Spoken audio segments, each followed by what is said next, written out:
South Korea's special team of envoys that sat down with North Korean leader Kim Jong-un just a couple of days ago is leaving for Washington in the coming hours. Hoping to bridge the divide between the two sides, the delegation is carrying a message from leader Kim that will be passed on to U.S. officials. And here in Seoul, President Moon Jae-in has reiterated that while talks are welcome, the end goal must be the denuclearization of the Korean Peninsula. Our Connyoung starts us off. Guarded optimism appears to be the stance South Korean President Moon Jae-in is taking regarding the latest leap forward in relations between the two Koreas.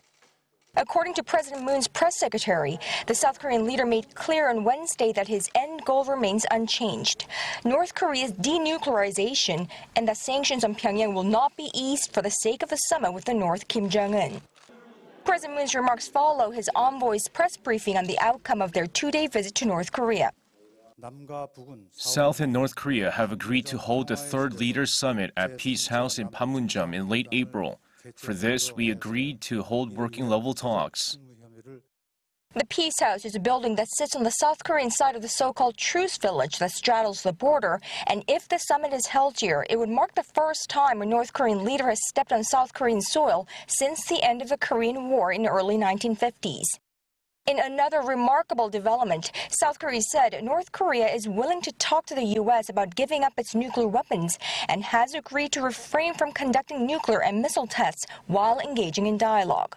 Plus, for the first time ever, the two sides will open a communication hotline so that Moon and Kim can directly speak to one another before the get-together.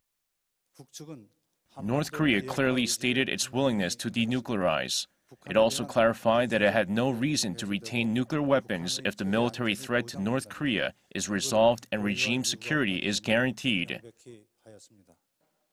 It's a positive statement that caught many by surprise, but when parsed, comes with significant caveats. Pyongyang's reference to elimination of military threat against the regime could run counter to U.S. priorities, which has 28,500 troops stationed in South Korea. Along with Seo-hoon, director of the National Intelligence Service, and others, I will soon be visiting the U.S. to explain the outcome of our North Korea visit. We also plan to visit China and Russia following the U.S. trip. The presidential envoys leave for Washington Thursday morning.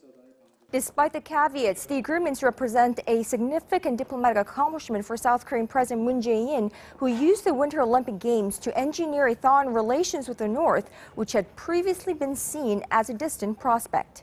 Moon Connyoung, Arirang News, The Blue House.